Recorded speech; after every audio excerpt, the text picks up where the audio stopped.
देखिए यासीन मलिक बहुत खूंखार आतंकवादी था।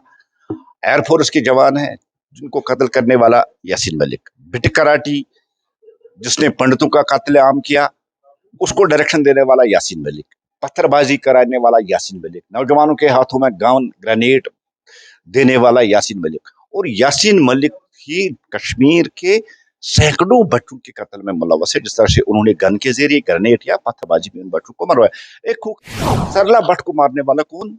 जेके लब जैसी दहशतगर्द तंजीम। और जेके लब का हेड उस वक्त कौन था? यासीन मलिक, जो अभी भी कत्ल केस के इल्जाम में, एयरफोर्स के अफसरों के इल्जाम में जेल में बंद है। ये एक और कत्ल यासीन मलिक के सर पे, क्योंकि यासीन मलिक की ही डायरेक्शन पे किसको मारना है, किसको क्या करना है, उस वक्त जेके लब काम कर रही था। पत्थरबाजी में उन बच्चों को मरवाया। एक खूंखार आतंकवादी है। जिस तरह से एनआईए निकल का है, मुझे भी लगता है और होना भी चाहिए, जिसने जो तरीका अपनाया है वही तरीका उस पर अपनाना चाहिए। जो लोगों को मारे उसके लिए भी मौत का होनी चाहिए। अब यासीन मलिक तो कोई ऐसा पॉलिटिकल लीडर नहीं है इसको गैलेंट्री अवार्ड दिया जाए या एक बहुत बड़ा नेशनलिस्ट है तो उसको फूलों से नवाजा जाए। वो दहशतगर्द था और दहशतगर्दी की सजा उसको मिलनी चाहिए। देखिए, सरला भट्ट और उसकी जैसे हजारों यहाँ लोग हैं जिनको दहशतगर्दों ने कत्ल कर दिया, एक नाम से, दूसरे नाम से, तीसरे नाम से। सरला भट्ट एक सिस्टर थी, लोगों की खिदमत करती थी। सिक्किम से उसको उठा के उसकी लाश डाउन टाउन एरिया में फेंक दी। आज बड़ी मुद्दत के बाद, 36 साल के बाद, आज सरला भट्ट को इंसाफ मिलने जा रहा है। हमें इसका खैर मकदम करना चाहिए, वेलकम करना चाहिए। और ऐसे हजारों नौजवान, हजारों लोग जिनको सरला भट्ट की तरह दहशतगर्दों ने मार दिया, उनको भी इंसाफ मिलना चाहिए। क्योंकि एक उम्मीद जागी है। जिस तरह से ऑनरेबल एलजी साहब ने कहा कि अब इंसाफ होगा, जो टेरर विक्टिम्स है उनके साथ इंसाफ होगा। और उसमें एक पैटर्न ये भी है कि एक तो नौकरी उनको दे दी और दूसरा जिनकी फाइलें बंद पड़ी थी वो फाइलें अब सब खुल जाएंगी। और दूसरी सबसे बड़ी बात है कि सरला भट्ट को मारने वाला कौन? जेके लब जैसी दहशतगर्द तंजीम। और जेके लब का हेड उस वक्त कौन था? यासीन मलिक, जो अभी भी कत्ल केस के इल्जाम में, एयरफोर्स के अफसरों के इल्जाम में जेल में बंद है। ये एक और कत्ल यासीन मलिक के सर पे, क्योंकि यासीन मलिक की ही डायरेक्शन पे किसको मारना है, किसको क्या करना है, उस वक्त जेके लब काम कर रही थी। अब जिस तरह से सरला भट्ट का कत्ल हुआ, इस जैसे हजारों और नौजवानों या लोगों का कत्ल हुआ, एक सरला भट्ट का केस खुलने से एक उम्मीद जागी है कि अब इंसाफ होगा और जरूर इंसाफ होगा।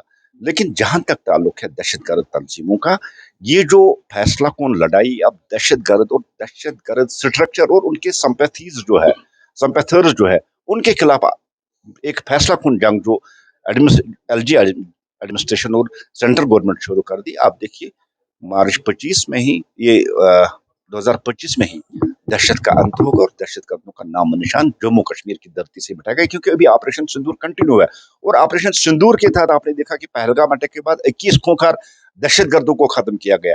और ये तब तक चलेगा जब तक कि कश्मीर की धरती से, जम्मू की धरती से आखिरी दहशतगर्द को जमीन बोस नहीं किया जाएगा। ये ऑपरेशन सिंदूर तब तक कंटिन्यू रहेगा। और जो टेरर विक्टिम रहे हैं उनके साथ इंसाफ होगा, फाइलें खुलेंगी, उनको जेल भेजा जाएगा और जिसका जितना क्राइम संगीन होगा उसको उसी तरीके से सजा मिलेगी। सर, एनआईए कोर्ट को कल एक अर्जी दायर की है कि देखिए, यासीन मलिक बहुत खूंखार आतंकवादी था।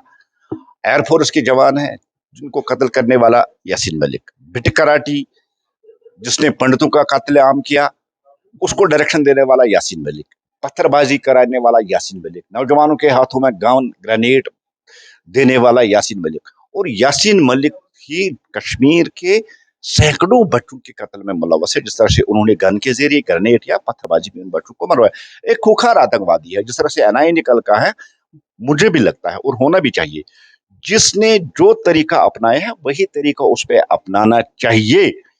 जो लोगों को मारे उसके लिए भी मौत का होनी चाहिए। अब यासीन मलिक तो कोई ऐसा पॉलिटिकल लीडर नहीं है इसको गैलेंट्री अवार्ड दिया जाए या एक बहुत बड़ा नेशनलिस्ट है तो उसको फूलों से नवाजा जाए। वो दहशतगर्द था और दहशतगर्दी की सजा उसको मिलनी चाहिए।